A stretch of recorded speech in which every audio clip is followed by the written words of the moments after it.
ಅತ್ತ ಸುಮಲತಾ ಟಿಕೆಟ್ ಪಡೆಯೋದಕ್ಕೆ ಎನ್ನಿಲ್ಲದ ಪ್ರಯತ್ನವನ್ನ ನಡೆಸ್ತಾ ಇದ್ರೆ, ಈ ಕಡೆ ಕುಮಾರಸ್ವಾಮಿ ಕೂಡ ಸಾಕಷ್ಟು ಕಸರತ್ತು ನಡೆಸಿದ್ದಾರೆ ಕ್ಷೇತ್ರದಲ್ಲಿ.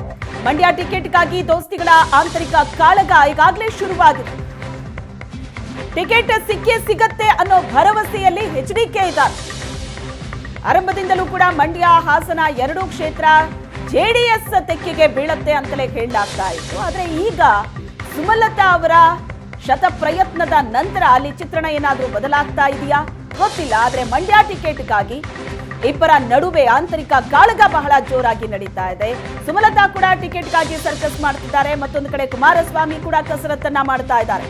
ರಾಮನಗರ ನಿವಾಸದಲ್ಲಿ ಜೆಡಿಎಸ್ ಮುಖಂಡರ ಜೊತೆ ಸಭೆ ನಡೆಸಿದ್ರು ಎಚ್ಡಿಕೆ. ಮಂಡ್ಯ ಕ್ಷೇತ್ರದ ಟಿಕೆಟ್ ಬಗ್ಗೆ ಯಾರಿಗೂ ಗೊಂದಲ ಬೇಡ, ಚುನಾವಣೆಗೆ ರೆಡಿಯಾಗಿ ಅಂತ ಕುಮಾರಸ್ವಾಮಿ ಸಂದೇಶ ಕೊಟ್ಟಿದ್ದಾರೆ. ಪಕ್ಷದ ಮುಖಂಡರಿಗೆ ಹಲವು ಸಂದೇಶವನ್ನ ಕೊಟ್ಟಿದ್ದಾರೆ ಎಚ್ಡಿಕೆ. ಚುನಾವಣೆ ತಯಾರಿ ತಗೊಂಡು ಚರ್ಚೆ ಮಾಡಬೇಕು. ಪ್ರಮುಖವಾಗಿ ಮಂಡ್ಯ ಲೋಕಸಭೆ ಅದು ಇಂಡಿಯಾ ಯಾವುದೂ ಇಲ್ಲ. ನಮ್ಮ ಪಕ್ಷದ ಸಂಘಟನೆ ಮಾಡಬೇಕು. ಸಂಘಟನೆಗೆ ಏನು ಮಾಡಬೇಕು ಚರ್ಚೆ ಮಾಡಬೇಕು. ಇವತ್ತು ಮಂಡ್ಯದವ್ರು ಕರೆದಿದ್ದೀವಿ ಮೀಟಿಂಗಲ್ಲಿ ಚರ್ಚೆ ಮಾಡಬೇಕು ಅಷ್ಟು. ಬೇರೆ ಅದಕ್ಕಿಂತ ವಿಶೇಷ ಏನಿಲ್ಲ. ಅವ್ರ ಸುದ್ದಿ ಯಾರ ಸುದ್ದಿನೂ ಬೇಕಿಲ್ಲಪ್ಪ. ನನ್ನ ಪಕ್ಷ ಸಂಘಟನೆ ಮಾಡಬೇಕು, ನನ್ನ ಸಂಘಟನೆಗೆ ಕರ್ಕೊಂಡಿಲ್ಲ. ಬೇರೆ ಸುದ್ದಿ ಕಟ್ಕೊಂಡು ನನಗೆ ಬೆಂಗಳೂರು ಗ್ರಾಮಾಂತರ ಏನಾಗಿದೆ ಸರ್? ಈಗ ಈ ಬಗ್ಗೆ ಹೆಚ್ಚಿನ ಡೀಟೇಲ್ಸ್ ಕೊಡ್ತಾರೆ ನಮ್ಮ ಪ್ರತಿನಿಧಿ ಜಗದೀಶ್ ಸಂಪರ್ಕದಲ್ಲಿದ್ದಾರೆ. ಜಗದೀಶ್, ಈಗ ಮಂಡ್ಯ ಲೋಕಸಭೆ ಟಿಕೆಟ್ ಅನ್ನೋದು ಒಂಥರ ಕಬ್ಬಿಣದ ಕಡ್ಲೆ ಆಗಿದೆ. ಹಾಗೆ ನೋಡಿದ್ರೆ ಕಳೆದ ಬಾರಿ ಚುನಾವಣೆಯಲ್ಲಿ ಸುಮಲತಾ ಮತ್ತು ಕುಮಾರಸ್ವಾಮಿ ನೇರ ಫೈಟ್ ಮಾಡಿದ್ರು. ಈಗ ಸುಮಲತಾ ಅವರು ಬಿಜೆಪಿಯಿಂದ ಟಿಕೆಟ್ ಕೇಳ್ತಾ ಇದ್ದಾರೆ, ಮತ್ತೊಂದು ಕಡೆ ಕುಮಾರಸ್ವಾಮಿ ಅವರು ಕೂಡ ಜೆಡಿಎಸ್ಗೆ ಸಿಗತ್ತೆ ಟಿಕೆಟ್ ಅನ್ನೋ ವಿಶ್ವಾಸದಲ್ಲಿ ತಯಾರಿ ಕೂಡ ಶುರು ಮಾಡ್ಕೊಳ್ಳೋದಕ್ಕೆ ಕಾರ್ಯಕರ್ತರಿಗೆ ಮೆಸೇಜ್ ಅನ್ನ ಕೊಟ್ಟಿದ್ದಾರೆ. ಏನಾಗ್ತಾ ಇದೆ ಹಾಗಾದ್ರೆ ಅಂತ? ಫೈನಲಿ ಜೆಡಿಎಸ್ ತೆಕ್ಕೆಗೆ ಬರುತ್ತಾ ಹೇಗೆ ಅಂತ? ಶ್ವೇತಾ, ಏನಂತಂದ್ರೆ ಲೋಕಸಭಾ ಚುನಾವಣೆ ಹತ್ತಿರ ಬರ್ತಿದ್ದಂಗೆ ನಿನ್ನೆ ದಿನ ಏನಂದ್ರೆ ಬಿಡದಿಯ ತೋಟದ ಮನೆಯಲ್ಲಿ ಕುಮಾರಸ್ವಾಮಿ ಅವರು ಮಂಡ್ಯದ ಪ್ರಮುಖ ಕಾರ್ಯಕರ್ತರು ಹಾಗೂ ಮಾಜಿ ಶಾಸಕರನ್ನ ಒಂದು ಸಭೆಯನ್ನ ಕರೆದಿದ್ದಂಥದ್ದು. ಏನಂತಂದ್ರೆ ಸುಮಾರು 6 ಗಂಟೆಗೆ ಈ ಒಂದು ಸಭೆ ಆರಂಭವಾಗಿತ್ತು. 6 ಗಂಟೆಯ ನಂತರ ಸುಮಾರು ಲೈಟ್ ವರೆಗೂ ಈ ಸಭೆ ನಡೆದಿರುವಂತದ್ದು. ಇದ್ರೊಳಗೆ ಪ್ರಮುಖವಾಗಿ ಹಲವಾರು ಮಂಡ್ಯದ ಪ್ರಮುಖ ಲೀಡರ್ಗಳು ಮತ್ತೆ ಹಲವು MLA ಕೂಡ, ಮಾಜಿ MLA ಕೂಡ ಭಾಗಿಯಾಗಿದ್ರು. ಆದ್ರೆ ಅಲ್ಲಿ ಹೋದಂತ ಮಾಜಿ MLA ಗಳಾಗ್ಬೋದು, ಕುಮಾರಸ್ವಾಮಿ ಆಗಿರ್ಬೋದು, ಅವ್ರಿಗೆ ಒಂದೇ ಭರವಸೆ ಏನಂತಂದ್ರೆ ಮಂಡ್ಯ ನಮ್ಗೆ ಸಿಗುತ್ತೆ, JDS ಗೆ ಸಿಗುತ್ತೆ. ಆ ನಂಬಿಕೆ ಮೇಲೆ ಈ ಒಂದು ಸಭೆಯನ್ನ ಮಾಡಿರುವಂತದ್ದು ಕಂಡು ಬರ್ತಾ ಇರುವಂತದ್ದು. ಯಾಕೆಂತಂದ್ರೆ ಮಂಡ್ಯದಲ್ಲಿ GT ದೇವೇಗೌಡರು ಮಾಧ್ಯಮದ ಜೊತೆ ಮಾತಾಡಿದಾಗ ಹೇಳಿದ್ದೇನಂತಂದ್ರೆ 100ಕ್ಕೆ 1000% ಮಂಡ್ಯ JDS ಗೆ ಬಿಟ್ಕೊಡ್ತಾರೆ.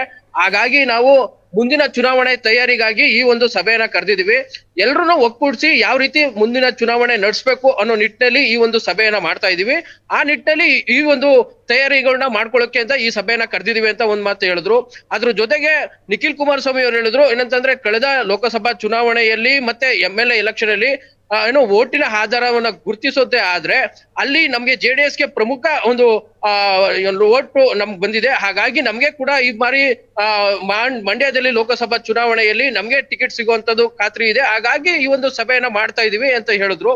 ಒಟ್ಟಾರೆಯಾಗಿ ಏನಂತಂದ್ರೆ ಮಂಡ್ಯ ಟಿಕೆಟ್ ವಿಚಾರವಾಗಿ JDS ಗೆ ಟಿಕೆಟ್ ಸಿಗುವಂತದ್ದು ಗ್ಯಾರಂಟಿ ಅನ್ನೋದು ಒಂದ್ ಕಡೆ ಕೇಳಿ ಬರ್ತದೆ. ಏನಂತಂದ್ರೆ ಮಂಡ್ಯ ಮತ್ತೆ ಮೊದಲ ಹಂತದಲ್ಲೇ ಮಂಡ್ಯ ಮತ್ತು ಹಾಸನ ಎರಡೂ ಕೂಡ ನಮ್ಗೆ ಟಿಕೆಟ್ ಘೋಷಣೆ ಆಗುತ್ತೆ ಅನ್ನೋದು ಕೂಡ JDS ನ ಪ್ರಮುಖ ಲೀಡರ್ಗಳು ಹೇಳಿರುವಂತದ್ದು. ಆ ನಿಟ್ಟಿನಲ್ಲಿ ಈ ಒಂದು ಸಭೆಯನ್ನ ನಡೆಸಿದ್ದಾರೆ. ಕುಮಾರಸ್ವಾಮಿ ಅವರು ಹೇಳಿದ್ರು ಏನಂತಂದ್ರೆ ನಾವು ಮಂಡ್ಯ ಒಂದೇ ಇಟ್ಕೊಂಡಿಲ್ಲ, ನಮ್ ಕೊಡುವಂತ ಎಲ್ಲಾ ಭಾಗದ ಎಲ್ಲಾ ತಾಲೂಕುಗಳನ್ನ ಕಾರ್ಯಕರ್ತನ ಕರೆಸಿ ಒಂದು ಸಭೆಯನ್ನ ಮಾಡ್ತೀವಿ ಅಂತ. ಆದ್ರೆ ಒಟ್ಟಾರೆಯಾಗಿ ಮಂಡ್ಯವನ್ನ ಮೊದಲೇ ಇವರು ಸಭೆಯನ್ನ ಕರೆದಿರೋದು ನೋಡಿದ್ರೆ ಮಂಡ್ಯ ಟಿಕೆಟ್ ಕನ್ಫರ್ಮ್ ಆಗಿದೆ ಅಂತ. ಯಾಕೆಂದ್ರೆ ಕುಮಾರಸ್ವಾಮಿ ಅವರು ಈಗಲೇ ತಾನೇ ದೆಹಲಿಗೆ ತಾನೇ ಹೋಗ್ಬಿಟ್ಟು ಬಂದ್ರು, ಜೊತೆಗೆ ನಿಖಿಲ್ ಕುಮಾರಸ್ವಾಮಿ ಅವರು ಹೋಗ್ಬಿಟ್ಟು ಬಂದ್ರು.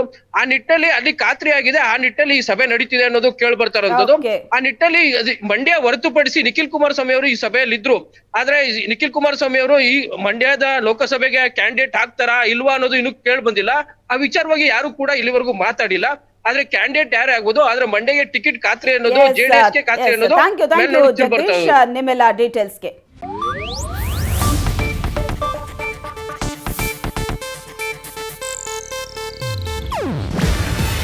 ಇದು ಏಷ್ಯಾನೆಟ್ ನ್ಯೂಸ್ ನೆಟ್ವರ್ಕ್ ಪ್ರಸ್ತುತಿ. ನೀವು ನೋಡ್ತಿದ್ದೀರಾ ಏಷ್ಯಾನೆಟ್ ಸುವರ್ಣ ನ್ಯೂಸ್.